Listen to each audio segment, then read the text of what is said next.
আজকে একদম সকাল সকাল ঘুম থেকে উঠে স্নান করে নিয়েছি, যেগুলোর ক্লিপিংস আমি নিইনি। একদম শটাং স্টার্ট করছি আজকের পুজো থেকে। আজকে আমাদের বাড়িতে গৃহপ্রবেশের একটা পুজো ছিল, যেটা আমি সরাসরি তোমাদের দেখাতে পারছি না, মানে অনেকটা দূর থেকে দেখাচ্ছি, কেননা আমি ওই বিল্ডিংটাতে উঠতে পারিনি। অনেকটা সরু সিঁড়ির কারণে আজকে একটা বড় অ্যাক্সিডেন্ট ঘটে গেছে, আমার সাথে না, আমারই একটা রিলেটিভের সাথে, যে কারণে আমি আর ভয় ওই দিকটাতে যাইনি। তাই জন্য আমি এই সাইড থেকেই দেখছিলাম, যতটা পেরেছি তোমাদের সাথে শেয়ার করব বলে আমি ক্যাপচার করেছি। এদিকে চলছে পুজো, আর এদিকে দেখো আমাদের ছোট্ট চিনি খুব খেলা করছে, সব লোকজন দেখেও খুব মজা পেয়েছে। দেখো কেমন হাসছে, ওর বেশ কয়েকটা দাঁত বেরিয়েছে, সেই কারণে ওকে আরও বেশি কিউট লাগছে। ও অনেক খেলা করছে, টাটা করতে পারে, অনেক কিছু করতে পারে। দেখো ওর মাথা চুল করছে বলে ও এমন করছে। দারুণ কিউট হয়ে গেছে আমাদের ছোট্ট চিনিটা।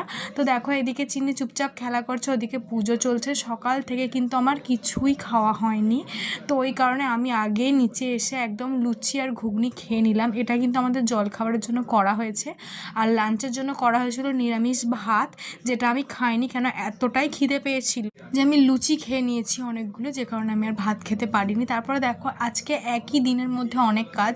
এদিকে সূর্যটাও মোটামুটি নেমে যাবে, মানে অনেকটাই বিকেল হয়ে গেছে। এদিকে দেখো হচ্ছে ঢালাই, মানে একসাথে সব কাজ আজকে পড়েছে। আর এদিকে করছে পুজো, মানে দুটো কাজ একসাথে। তার উপরে আমার ঠাম্মা পড়ে গিয়ে তার হাত ভেঙে গেছে, যে কারণে ভীষণ একটা অশান্তির মধ্যে থেকে আজকে কেটেছে দিনটা। খুব হেকটিক একটা শিডিউল ছিল আজকে। তো সব পুজোটা তো আমি ক্যাপচার করতে পারিনি, কিছু কিছু তুলেছি। এখানে দেখো হোম হচ্ছে, হোম হতে হতে কিন্তু মোটামুটি সন্ধে হয়ে গেছে। এখানে লাইটও লাগানো হয়েছে। এখানে দেখো মা বসে আছে, মা কিন্তু সকাল থেকে কিছুই খায়নি, মানে একদম নির্জলা ছিল। তো দেখো হোমটা কি সুন্দর লাগছে দেখতে। ঠাকুরমশাইটা দারুণ পুজো করেছেন।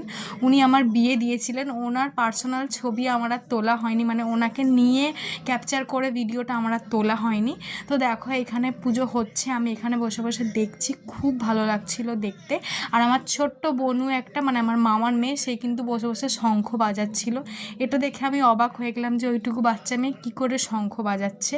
তারপরে এদিকে মা, মানে ঠাকুরমশাই খুব ভালো করে আরতি করে দিয়েছে, আমি এখানে আরতির তাপ নিয়ে নিয়েছি।